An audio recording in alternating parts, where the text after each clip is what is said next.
Hello everyone, so in today's video we will be studying bacteriology.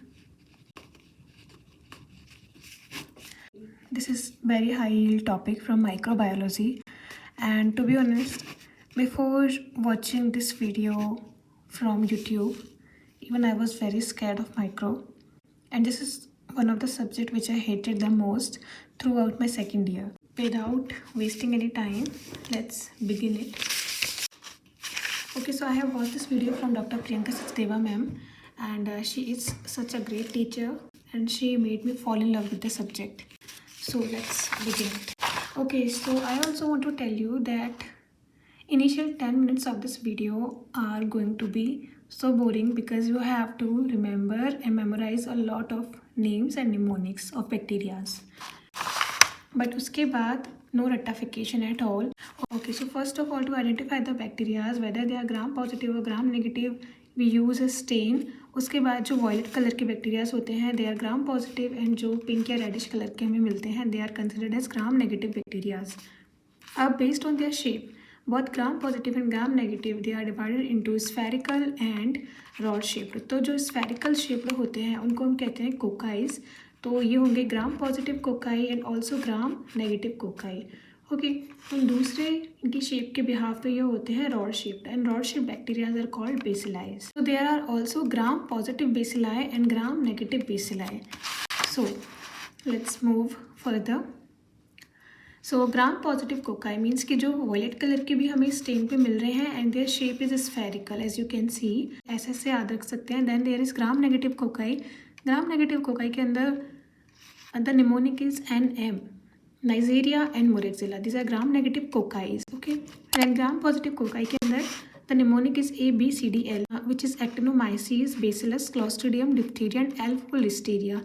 Remaining all the bacteria are considered as gram negative bacteria. Okay, see about the morphology of bacteria. तो किसी भी bacteria की अगर जब morpho discuss करते हैं तो we look towards कि बैक्टीरिया के अंदर कैप्सूल प्रेजेंट है या नहीं, वो मोटाइल है या नहीं, एंड वो स्पोर फॉर्मिंग है या नहीं.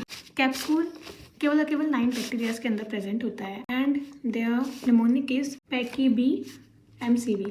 सो पैथोलॉजी के अंदर हम MCB और ये सब देखते हैं. Pneumococcus, A for bacillus anthracis, K for klebsiella, I for haemophilus influenzae, Y for yersinia pestis, B for bordetella pertussis, and for neisseria मेनिंजोकोकाई, C for clostridium perfringens and butyricum. बाकी जितने भी क्लोस्ट्रीडियम होते हैं वो सारे के सारे नॉन कैप्सुलेटेड होते हैं. And V for vibrio parahaemolyticus, it's not vibrio cholerae. And pneumococcus and influenza, ये दोनों के दोनों रेस्पिरेटरी ट्रैक्ट से रिलेटेड इन्फेक्शंस करा रहे हैं. तो अब हम देखते हैं स्पोर फॉर्मिंग कौन कौन से बैक्टीरियाज होते हैं. तो स्पोर फॉर्मिंग होते हैं 4, and you can remember this by BSc chemistry. B for bacillus anthracis and subtilis, S for sporosarcina, C for Clostridia and C for Coxella burnetii. Based on the motility, तो total 12 bacterias के अंदर flagella present होती है, out of which 6 bacterias contain peritrichous flagella, ये ऐसे चारों तरफ होएगी, और 6 bacterias contain polar flagella, means कि एक डायरेक्शन में एक सिंगल है. सो इसके लिए निमोनिक होता है very protective solution HCl, very protective solution HCl. P for vibrio, P for pseudomonas, S for spirochaetes, H for H pylori, campylobacter and legionella. Okay, remember this कि लीजियोनेला है, ये लिस्टीरिया नहीं है. ओके, एंड जो peritrichous flagella होते हैं means कि चारों तरफ से है. So you can remember this cute baby slap, ये cute baby slap. And C for clostridia, इसमें all clostridia accept clostridium perfringens and clostridium tetani. So you can see कि क्लोस्ट्रीडियम परफ्रिंजिस के अंदर कैप्सूल प्रेजेंट था and clostridium perfringens के अंदर flagella भी present है. Okay, second one is bacillus, all bacillus except bacillus anthracis. Bacillus anthracis is non motile. S for salmonella except salmonella gallinarum, and L for listeria monocytogenes, it is listeria that was legionella, E. coli and Proteus. So these are the bacteria which contain Peritrichus flagella. Okay, now we are going to classify and read gram positive cocci. तो gram positive cocci के अंदर I have already discussed Staphylococcus and Streptococcus. There were 2 bacteria. तो gram positive cocci में अब हम देख रहे हैं. तो these are classified based on the arrangement. तो staphylococcus are present in clusters, ये ऐसे पड़े रहते हैं, और streptococcus are present in chains. Okay, तो first of all to differentiate these bacterias हम सबसे पहले टेस्ट करते हैं catalase test. So what is catalase test? There is an enzyme catalase which is present in the Staphylococcus. Staphylococcus contains catalase enzyme and it breaks down H2O2 into H2O and oxygen. तो oxygen के release होने की वजह से bubbles निकलते हैं। So this is considered as catalase test positive. So staphylococcus are catalase positive and streptococcus are catalase negative. Okay, अब staphylococcus को आगे क्लासीफाई करने के लिए क्या करते हैं हम लोग? देखो, स्टेफाइलोकोकस जितने भी होते हैं वो सारे के सारे कैटालेज पॉजिटिव तो होते ही हैं, बट उनमें भी काफ़ी सारी बैक्टीरियाज की अलग वैरायटी मिलती हैं। So there we do this coagulase test, and coagulase test करने पे जो बैक्टीरियाज कॉगुलेज नेगेटिव होते हैं they are called as CoNS, coagulase negative staphylococcus. Staphylococcus aureus is coagulase test positive. अब कॉगुलेज नेगेटिव, तो इसके लिए मैंने एक पूरा चार्ट बनाया। ग्राम पॉजिटिव कोकाइज के लिए हम लोग करते हैं कैटालेज टेस्ट। कैटालेज टेस्ट जिन जिन बैक्टीरियाज में पॉजिटिव होता है दे आर स्टेफाइलोकोकस, जिनके लिए नेगेटिव होता है वो होते हैं स्ट्रेप्टोकोकस। फिर हम कराते हैं कॉगुलेज टेस्ट फॉर द स्टेफाइलोकोकस, उन्हें फर्दर डिवाइड करने के लिए। स्टेफाइलोकोकस में जो कॉगुलेज टेस्ट पॉजिटिव होते हैं दे आर स्टेफाइलोकोकस ऑरियस। इनके अंदर गोल्डन येलो कलर की कॉलोनी हमें मिलती है ऑन द सॉलिड मीडिया, और जो जिनके अंदर कोई पिगमेंट नहीं होता दे आर कॉगुलेज नेगेटिव स्टेफाइलोकोकस। तो ये लेस वायलेंट होते हैं, ये वाइट कॉलोनीज, क्योंकि इनके अंदर पिगमेंट नहीं होता है, और ये यूजुअली नॉन पैथोजेनिक बैक्टीरियाज होते हैं। अब इनको फर्दर क्लासीफाई करने के लिए we use the novobiocin antibiotic. Novobiocin antibiotic के लिए जो जो सेंसिटिव होते हैं दे आर स्टेफाइलोकोकस एपिडर्मिस, और जो रेजिस्टेंट होते हैं वो होते हैं स्टेफाइलोकोकस सैप्रोफाइटिकस। ओके, तो ये हो गया इनका क्लासिफिकेशन। ओके, सो जैसा कि मैंने बताया कि स्टेफाइलोकोकस के अंदर कौन से नेगेटिव बैक्टीरियाज जो होते हैं they are two. First of all staphylococcus epidermidis, जो कि होता है नोवोबायोसिन सेंसिटिव। इस बैक्टीरिया की खास बात क्या है कि this is the most common cause of prosthetic valve endocarditis. Early onset जो भी होता है अप टू 12 मंथ्स, हमने अगर प्रोस्थेटिक वाल्व हार्ट में लगाए हैं तो उसका most common cause of endocarditis यही होता है, and this is novobiocin sensitive. Novobiocin resistant CoNS जो हैं वो हैं staphylococcus saprophyticus, and this is the common cause of UTI in sexually active young women. Okay, and अब हम देखने जा रहे हैं कल्चर मीडिया के बारे में। तो कल्चर मीडिया स्टेफाइलोकोकस के लिए अगर हम न्यूट्रिएंट अगार पे देखें तो इसमें ऑयल पेंट अपीयरेंस हमें देखने को मिलता है, एंड गोल्डन येलो कलर की कॉलोनीज बनाते हैं ये। सेकेंड होता है ब्लड अगार। तो ब्लड अगार पे बीटा हीमोलाइसिस करता है। तो हीमोलाइसिस होते हैं 3 टाइप का, alpha, beta and gamma. Alpha haemolysis का मतलब होता है पार्शियल हीमोलाइसिस, बीटा का मतलब होता है कंप्लीट हीमोलाइसिस, एंड गामा मतलब नो हीमोलाइसिस। तो ये बीटा हीमोलाइसिस शो करता है on the blood agar. Third one is PPA, means की फिनोफ्थैलिन फिनाइल मीडिया। इस पर पिंक कलर हमें शो होता है स्टेफाइलोकोकस का अंडर द अमोनियम क्लोराइड। अब सेलेक्टिव मीडियाज हम देख रहे हैं। Selective medias are really very important for the exam. तो लुडलाम्स मीडिया होता है, second one is mannitol salt agar, third one is Columbia colistin nalidixic acid agar. और Ludlam's media की, तो जब हम ब्लड अगार के अंदर ही लिथियम क्लोराइड और टेलुराइड ऐड कर देते हैं तो बन जाता है Ludlam's media. Second one is mannitol agar. तो इसमें तो हमने लिथियम क्लोराइड ऐड किया था, एंड मैनिटोल अगार के अंदर एज द नेम सजेस्ट इसके अंदर मैनिटोल तो ऐड हो ही गई ब्लड अगार के अंदर, और साथ में सोडियम क्लोराइड 7.5% ऐड होगा। सो लुडलाम्स के अंदर लिथियम क्लोराइड है, मैनिटोल अगार के अंदर सोडियम क्लोराइड है, वो भी 7.5%। And third one is Columbia colistin nalidixic agar. Okay, so now we are gonna see the toxins. Toxins में 4 तरह के टॉक्सिन्स होते हैं। First of all cytolytic toxins, तो ये तो सेल्स डिस्ट्रक्ट करने का काम करेगा। Alpha, beta, gamma, delta and Panton Valentine leukocidin, जिसको हम कहते हैं पीवी। ओके, तो ये साइटोलाइटिक टॉक्सिन्स हो गए। सेकेंड इज फूड पॉइजनिंग कराने वाले टॉक्सिन्स। तो फूड पॉइजनिंग में आ जाते हैं एंटेरोटॉक्सिन्स। एंटेरोटॉक्सिन होते हैं A to E और G to I, मीन्स कि 8 टाइप्स के होते हैं। इसमें F नहीं है, A to I मान सकते हो आप, except F। Okay, then TSTT toxic shock syndrome कराने वाले टॉक्सिन्स। और फिर लास्ट होते हैं ये SSSS एपिडर्मोलाइटिक, तो ये स्किन को अफेक्ट करते हैं, इसमें आ जाते हैं SSSS। तो ये जो तीनों हैं food enterotoxin, TSTT and SSSS, ये तीनों ही सुपर एंटीजेंस होते हैं। ओके, अभी हम देखने जा रहे हैं इनके पैथोजेनेसिस के बारे में, क्यूटेनियस इन्फेक्शंस, डीप इन्फेक्शंस और टॉक्सिक मीडिएटेड इन्फेक्शंस। तो क्यूटेनियस इन्फेक्शंस कराने का मोस्ट कॉमन कॉज अगर कोई है तो वो है स्टेफाइलोकोकस ऑरियस। स्किन इन्फेक्शंस में क्या क्या करा सकता है ये? इट कैन सेलुलाइटिस कॉज करा सकता है, एब्सेस फॉर्म करा सकता है, मल्टीपल फरंकल्स करा सकता है। तो फरंकल्स क्या होते हैं? Pus in the hair follicles is called furuncle, and folliculitis भी करा सकता है। ओके, फिर आ जाता है डीप इन्फेक्शन, बॉडी किसी भी पार्ट में कर सकता है। अब हो जाएगा टॉक्सिन मीडिएटेड। टॉक्सिन में हमने देखा फूड पॉइजनिंग कराएगा कौन सा? एंटेरोटॉक्सिन। सो एंटेरोटॉक्सिन हाँ, फूड पॉइजनिंग कराएगा एंटेरोटॉक्सिन। तो फूड पॉइजनिंग में क्या क्या हो सकता है? देखो, सबसे पहले हमें देखना होता है इंक्यूबेशन पीरियड, क्या खाया उसने, ये भी देखते हैं। तो स्टेफाइलोकोकस से फूड पॉइजनिंग होती है इन कंटामिनेटेड मीट, फिश, मिल्क या फिर मिल्क प्रोडक्ट्स। उनको खाने के अगर 2 से 6 घंटे के अंदर अगर उस इंसान के डायरिया या फिर वॉमिटिंग हो रही है, प्रीडोमिनेंटली वॉमिटिंग हो रही है, तो ये स्टेफाइलोकोकस का ही काम होता है। और इसका साइट ऑफ एक्शन क्या होता है? सेंट्रल और लोकल दोनों तरह पे ये एक्शन करता है। सेंट्रली तो क्या करता है? वेगस नर्व को स्टिमुलेट कर लेगा और वॉमिटिंग सेंटर ऑफ ब्रेन को स्टिमुलेट करेगा। और लोकली ये स्टिमुलेट कर लेता है इंटेस्टाइन की पेरिस्टालसिस एक्टिविटी को। ठीक है, तो ये हो गया इसका फूड पॉइजनिंग का काम। सेकेंड थिंग, ये हो गया एंटेरोटॉक्सिन का काम। एंटेरोटॉक्सिन मीन्स कि गट को इफेक्ट करने वाला, उससे 2 से 6 घंटे के अंदर ये हो रहा था, वॉमिटिंग हो रही थी। और लोकल और सिस्टमिक दोनों तरह के इसके लोकल और सेंट्रल दो तरह के इसके इफेक्ट्स थे। मीट, फिश, मिल्क प्रोडक्ट्स, इन सब से हो रहा था। सेकेंड हम देख रहे थे कौन सा? TSS। तो ये मल्टी सिस्टम डिजीज होती है। Young women who use tampons and are menstruating, उनके अंदर होता है। एंड कैरेक्टरिस्टिक फीचर्स क्या होते हैं? हाँ, इसमें इसका कैरेक्टरिस्टिक फीचर क्या होता है? इसमें हाई फीवर होगा, हाइपोटेंशन होगा, वॉमिटिंग, डायरिया और स्कारलेटिनिफॉर्म रैशेस देखने को मिलेंगे। And tampon is the most common cause of toxic shock syndrome.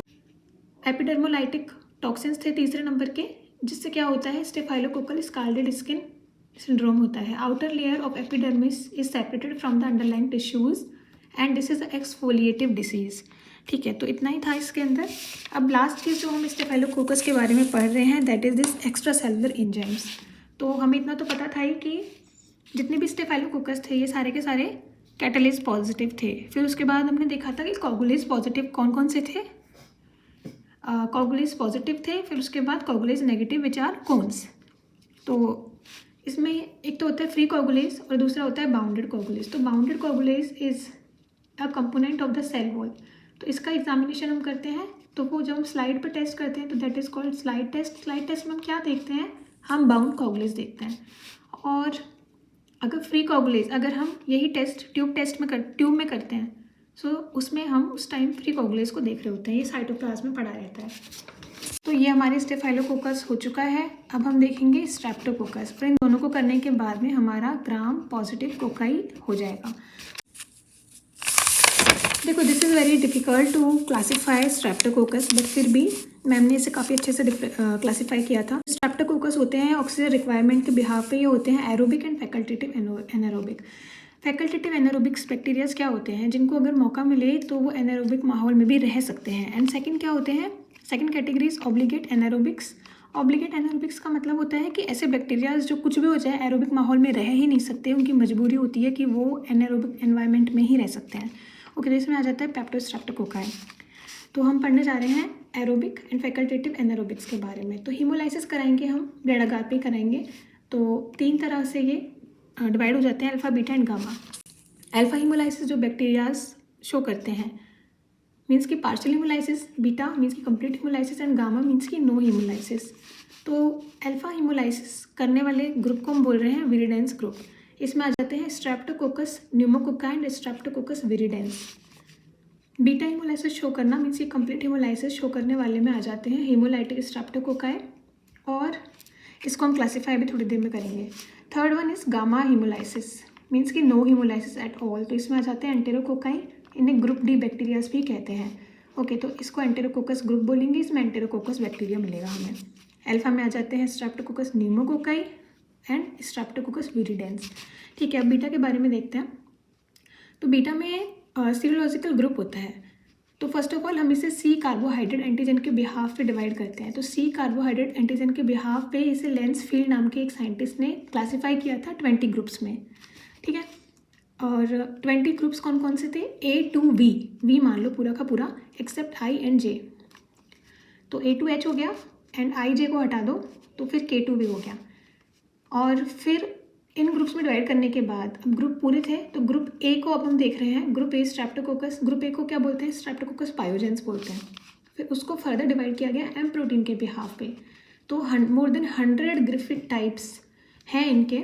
Griffith नाम के बैक्टीरियाज ने इनको एम प्रोटीन के आधार पे डिवाइड किया और मोर देन 100 टाइप्स इसके बनाए। तो इनके नाम दिए गए हैं टाइप 1, टाइप 2, टाइप 3 इस तरह से। तो कौन सी बैक्टीरिया साइंटिस्ट ने किस आधार पे इसे डिवाइड किया उसके लिए क्वेश्चन आ जाते हैं एग्जाम में, तो उसकी ट्रिक बताई थी। Good morning Lucknow city. Okay, so good morning means ये ग्रिफिथ एंड एम प्रोटीन। तो ग्रिफिथ ने एम प्रोटीन के बिहाफ पे एंड लेंसफील्ड ने सी कार्बोहाइड्रेट के बिहाफ पे इनको डिवाइड किया था। तो पहले किसने किया था, लेंसफील्ड ने किया था, ओके 20 ग्रुप्स में, और फिर यहाँ पे ग्रिफिथ ने किया था 100 टाइप्स में। ओके, तो अब हम देख रहे हैं कंप्लीट हेमोलाइसिस करने वाले ग्रुप ए, बी और ग्रुप सी के बारे में। तो ग्रुप ए को किसको बोलते हैं, स्ट्रेप्टोकोकस पायोजेंस, स्ट्रेप्टोकोकस ए गैलेक्टी ग्रुप बी में आते हैं, स्ट्रेप्टोकोकस एक्विसिमिलिस ये ग्रुप सी में आ जाते हैं। We are gonna see streptococcus pneumoniae. So this is streptococcus pneumoniae. Alpha haemolytic bacteria था। दूसरा अल्फा हीमोलाइटिक बैक्टीरिया क्या था, स्ट्रेप्टोकोकस विरिडेंस। तो अभी हम पढ़ रहे हैं निमोनी। लेकिन तो निमोकोकस ये होता है एक डिप्लोकोकस बैक्टीरिया। डिप्लोकोकस बैक्टीरिया का मतलब क्या है कि 2 बैक्टीरियाज रहेंगे, पेयर में रहेंगे, दो बैक्टीरियाज, दोनों बैक्टीरियाज के चारों तरफ मिलाकर के एक कैप्सूल मिलेगा। 2 bacterias are encapsulated by a capsule, ठीक है। अब ये फ्लेम शेप्ड या फिर लेंसियोलेट शेप्ड में ये रहेंगे। कैप्सूल इनके ऊपर प्रेजेंट है। मैंने जो ट्रिक बताई थी पैकीब एमसीवी, उस पैकीब एमसीवी उसमें भी पी का मतलब क्या था, न्यूमोकोकस था।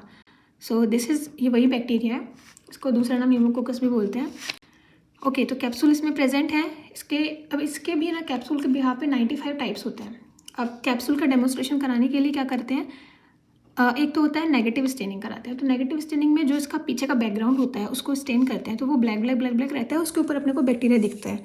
तो ये इंडिया इंक से करते हैं। And second is quellung reaction, this is very important. Reaction में क्या करते हैं कि जब हम एक टेस्ट ट्यूब लेते हैं, उस टेस्ट ट्यूब में जब हम एंटी सीरम ऐड कर देते हैं against the capsule, against the capsule, ये याद रखना है कि कैप्सूल के अगेंस्ट जब हम लोग कोई एंटी सीरम यूज़ करते हैं तब कैप्सूल सोलन हो जाता है। सो इसको हम बोलते हैं क्वेलिंग रिएक्शन, इंडिया इंक। और दूसरा क्वेलिंग रिएक्शन।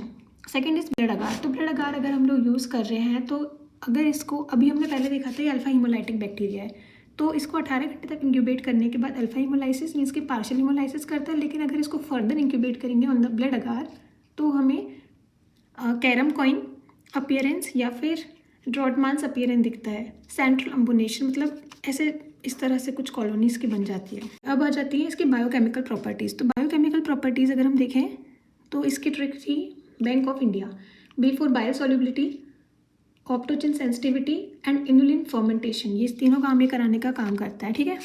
न्यूमोकोकस के बारे में भी हमने क्या क्या देखा। डिप्लोकोकस है, लेंसियोलेट शेप या फिर फ्लेम शेप्ड होता है। 95 इसके सीरोटाइप्स होते हैं। Most important thing is quellung reaction show करता है। इसमें anti serum is against the capsule. Blood agar जो होता है उस पर ड्रॉटमान या फिर carrom coin appearance after 18 hours of incubation ये शो करता है। और इसमें बायो सॉल्युबिलिटी, ऑप्टोजिन सेंसिटिविटी और इन्युलिन फर्मेंटेशन होता है। अब इसके पैथोजेनेसिस को देखते हैं। तो पैथोजेनेसिस में क्या क्या कराएगा, निमोनिया कराएगा। लोबार और लोब्यूलर मीन्स कि ब्रोंको निमोनिया, दोनों टाइप के निमोनिया कराता है। मेनिंजाइटिस का most common cause after Nigeria meningitis यही है।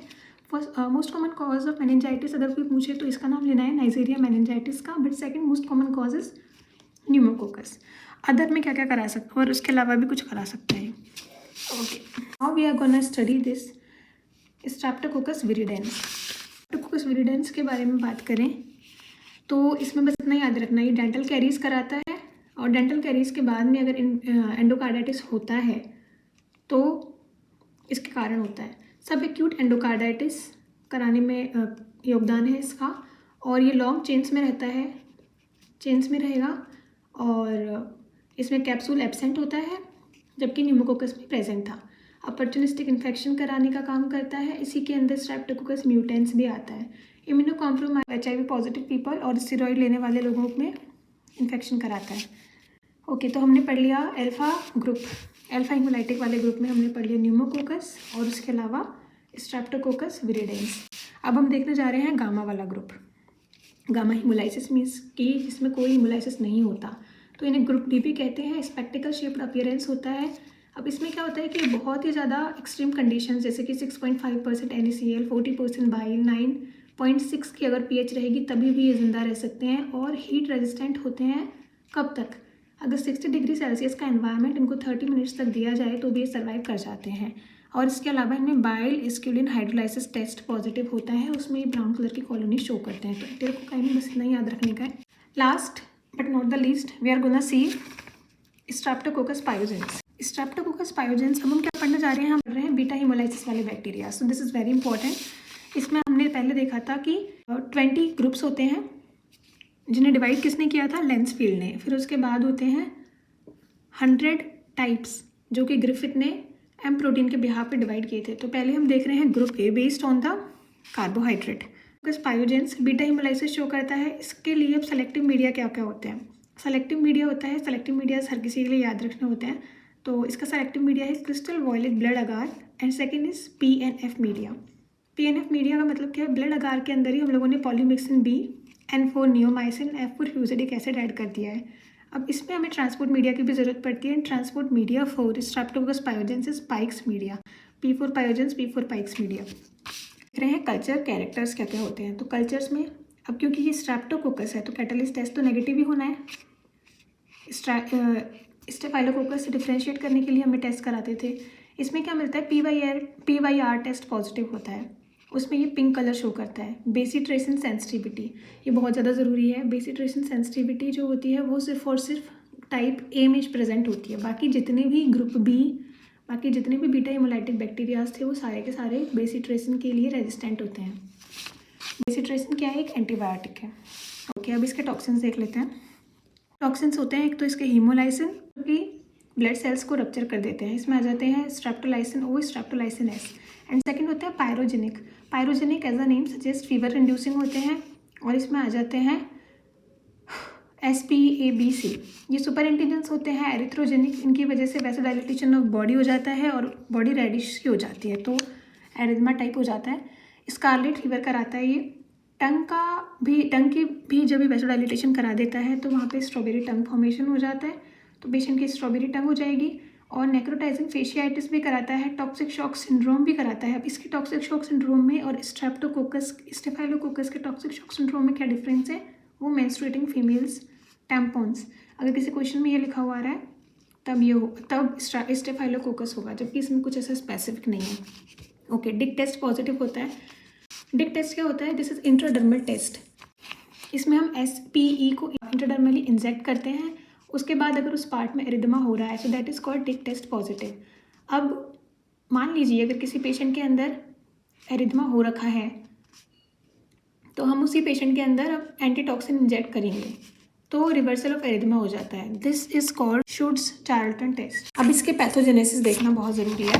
तो पैथोजेनेसिस में क्या क्या हो जाएगा, सपरेटिव और नॉन सपरेटिव दोनों तरह के इन्फेक्शन से कराता है। तो सपरेटिव में पस फॉर्मेशन होता है, तो रेस्पिरेटरी में क्या क्या कराएगा, टॉन्सिलाइटिस, फेरेंजाइटिस, जिसमें पेटे की फॉर्मेशन हो जाएगा, पस फॉर्मेशन हो जाएगा। स्किन डिजीज़ में बहुत सारे इन्फेक्शन बहुत सारे डिजीज़ कराता है, but important is impetigo and erysipelas. तो इम्पेटिगो में क्या होता है, मल्टीपल पस फिलिंग वैक्यूल्स हमें देखने को मिलती है, तो उससे हनीकॉम अपीयरेंस देखने को मिलेगा। एंड इरिप्सिलिस में क्या होता है, पस इन लिम्फेटिक्स, तो लिम्फेटिक्स में पस भर जाती है, तो प्यूडी ऑरेंज ये कैरेक्टरिस्टिक होता है। नॉन सपरेटिव में आ जाते हैं एक्यूट रूमेटिक फीवर। तो एक्यूट रूमेटिक फीवर क्या होता है, ओके, मोस्ट कॉमनली तो ये बच्चों के अंदर देखने को मिलता है। तो फीवर में होता क्या है, ग्रुप ए ही पढ़ रहे हैं हम लोग और बीटा स्ट्रेप्टोकोकस पढ़ रहे हैं हम लोग। तो इसका नाम क्या है, ग्रुप A बीटा स्ट्रेप्टोकोकस। ये बैक्टीरिया आया, इसने फेरेंजाइटिस कराया। फिर फेरेंजाइटिस से क्या हुआ, जो ऑटो एंटीबॉडीज़ थी ना उन्होंने बैक्टीरियाज को तो किल कर दिया, बट उसके जैसे कुछ एंटीजन्स एपिटोप्स हमारी बॉडी के कुछ ऑर्गन्स में मिलते हैं, तो वहाँ पे जाकर के हमारी एंटीबॉडी अटैक करेंगी, क्रॉस रिएक्शन करेंगी और उन ऑर्गन्स को डैमेज करना चालू कर देंगी। So this is called molecular mimicry and auto immunity. तो हार्ट में ये प्रेजेंट होते हैं, तो रिमेटिक हार्ट डिजीज़ हो जाएगी। ब्रेन के अंदर ये सिंडम स्कोरिया कराएगा, स्किन के अंदर एरिथमा मार्जिनेटम, सबक्यूटेनियस टिश्यू के अंदर सबक्यूटेनियस नोड्यूल्स बन जाएंगे एंटीजन एंटीबॉडी रिएक्शन से एंटीजन। और फिर जॉइंट्स के अंदर माइग्रेटरी पॉलीआर्थराइटिस हो जाएगा। तो ये हो गया एक्यूट रूमेटिक फीवर, जो कि इसकी नॉन सपरेटिव डिजीज़ होती है। एक होती है post streptococcal glomerular nephritis, PSGN। तो इसमें क्या होता है, इन्फेक्शन हुआ इस बैक्टीरिया का टॉन्सिलाइटिस या फेरिंजाइटिस के थ्रू, जैसे भी ब्लड में गया, फिर ब्लड से वो किडनी में चले जाता है बैक्टीरिया, फिर वहाँ की पोडोसाइट्स के अंदर डिपॉजिट हो जाता है। अब एंटीबॉडीज़ भी आएंगी और एंटीबॉडीज़ आके उन एंटीजेंस के अगेंस्ट वहाँ पे एंटीजन एंटीबॉडी रिएक्शन होएगी पोडोसाइट्स में, और पोडोसाइट मेम्ब्रेन इज डैमेज्ड, तो उससे ये हो जाता है। बीटा हीमोलाइसिस कराने वाला हमने पढ़ लिया ग्रुप ए। ग्रुप ए के एक्टिव मीडियाज रहे, ट्रांसपोर्ट मीडिया पढ़ लिया, टॉक्सिन्स पढ़ लिए, टॉक्सिन्स के अलावा कल्चर कैरेक्टरिस्टिक्स क्या क्या थे, और ये कौन कौन सी पैथोजेनेसिस में क्या क्या करा रहा है वो देख लिया। अब हम देख रहे हैं ग्रुप बी, स्ट्रेप्टोकोकस एगिलिटी। इसके बारे में क्या स्पेसिफिक चीज़ है, देखो, this is single most common cause of neonatal meningitis and neonatal sepsis. मतलब 28 दिन से कम के जो बच्चे होते हैं उनके अंदर most common cause of meningitis and most common cause of sepsis is streptococcus agalactiae which is a beta haemolytic bacteria. Okay, streptococcus agalactiae के लिए 2 स्पेसिफिक टेस्ट होते हैं। First of all hippurate hydrolysis test. Hippurate hydrolysis test के अंदर ये हेप्यूरेट को glycine में convert कर देता है, और ग्रीन की जगह ग्रीन कलर का hippurate is converted into purple colour. तो इसमें हेप्यूरेट एंजाइम प्रेजेंट होता है इस बैक्टीरिया में, ये इसी चीज़ का इंडिकेट करता है। And second is camp positive, blood आकार के अंदर camp positive. Third thing is bacitracin resistant होता है ये। हमने अभी ऊपर देखा था कि जो स्ट्रेप्टोकोकस पायोजेंस था वो बेसिट्रेसिन सेंसिटिव बैक्टीरिया था, कि और PYR पॉजिटिव था, वो ये PYR नेगेटिव है। स्ट्रेप्टोकोकस में alpha, beta and gamma. Gamma में नो हीमोलाइसिस, इसमें आ जाता है एंटेरोकोकाई, इसको हम बोलते हैं ग्रुप डी, और ये एक्सट्रीम कंडीशंस के अंदर भी जी पाता है। एक्सट्रीम कंडीशंस क्या क्या थी, NaCl 6.5%, 40% बाइंड एंड pH 9.6, और हीट रेजिस्टेंट 60 डिग्री सेल्सियस भी 30 मिनट्स तक ये टॉलरेट कर सकता है। फिर अल्फा के अंदर हमने पढ़ा था न्यूमोकोकस, और दूसरे बैक्टीरिया का नाम था स्ट्रेप्टोकोकस विरिडेंस। ठीक है, उसके बारे में हमने देख लिया। लेंसियोलेट शेप में मिलेगा, क्वेलन रिएक्शन इसमें पॉजिटिव होती है, ड्रॉटमांस अपीयरेंस देखने को मिलता है, कैरम कॉइन अपीयरेंस देखने को मिलेगा। स्ट्रेप्टोकोकस विरिडेंस, इसमें हमने डेंटल कैरीज वाला सेक्शन पढ़ा था। अब बीटा के अंदर हम लोगों ने पढ़े थे 20 groups based on carbohydrate lens field. First of all ये पढ़ा, फिर उसके बाद एम प्रोटीन के बिहाफ पे ग्रिफिथ ने इनको फर्दर डिवाइड किया। अब बीटा के अंदर भी हमने पढ़े थे ग्रुप ए, मतलब कि स्ट्रेप्टोकोकस पायोजेंस। इनके हमने सेलेक्टिव मीडिया पढ़ लिए, फिर उसके बाद हमने इसका पाइक्स मीडिया पढ़ा, फिर हमने इसके टॉक्सिन पढ़े, फिर टॉक्सिन के अलावा हमने क्या क्या टेस्ट ये पॉजिटिव देता है। तो ये बेसिट्रेसिन सेंसिटिव होता है, this is very important thing. And ये फेरिंजाइटिस, इसके अलावा स्किन के अंदर इम्पिटिगो और इरिप्सिलिस। नॉन सपरेटिव के अंदर PSGN और एक्यूट रिमेटिक फीवर, ये हो गया। ग्रुप बी में क्या आ गया था, स्ट्रेप्टोकोकस एगिलिटी। तो एगिलिटी के में हमने कौन कौन से टेस्ट देखे थे, एक तो हेप्यूरेट टेस्ट, ये पॉजिटिव होता है, जिसमें ग्रीन कलर को पर्पल कलर की ग्लाइसिन में कन्वर्ट कर देता है। Okay, first. सेकेंडली ये कैंप पॉजिटिव होता है। थर्डली PYR नेगेटिव होता है, और फोर्थ बेसिट्रेसिन के लिए ये रेजिस्टेंट होता है। तो स्ट्रेप्टोकोकस पायोजेंस, स्ट्रेप्टोकोकस एगिलिटी, ये बेसिट्रेसिन सेंसिटिव होता है, बेसिट्रेसिन रेजिस्टेंट होता है, लेकिन ये कैंप टेस्ट पॉजिटिव होता है और हेप्यूरेट टेस्ट पॉजिटिव होता है। लेंस फील्ड ने जो ग्रुप्स डिवाइड किए थे उसमें स्ट्रेप्टोकोकस पायोजेंस होता है ग्रुप ए, और एगिलिटी होता है ग्रुप बी। बेसिट्रेसिन सेंसिटिविटी में ये सेंसिटिव होता है, ये रेजिस्टेंट होता है। कैंप टेस्ट में स्ट्रेप्टोकोकस पायोजेंस नेगेटिव होता है और एगिलिटी में पॉजिटिव होता है। Last but not the least, this is very important chart. Okay, तो gram positive cocci purple colour के होंगे, कैटालिस टेस्ट कराएंगे। कैटालिस पॉजिटिव को बोलते हैं स्टेफाइलोकोकाई, और कैटालिस नेगेटिव को बोलते हैं स्ट्रेप्टोकोकाई। ठीक है, अब स्टेफाइलोकोकाई को हमने फर्दर डिवाइड किया कोगुलेस टेस्ट के आधार पे। कोगुलेस पॉजिटिव में आ जाता है staphylococcus aureus, and coagulase negative को बोलते हैं कोगुलेस नेगेटिव स्टेफाइलोकोकस कोन्स। इनको हम नोवोबायोसिन एंटीबायोटिक के आधार पर डिवाइड करेंगे। नोवोबायोसिन सेंसिटिव बैक्टीरिया होता है streptococcus epidermidis, which is the most common cause of prosthetic valve endocarditis. और नोवोबायोसिन रेजिस्टेंट बैक्टीरिया होता है स्टेफाइलोकोकस सैप्रोफाइटिकस।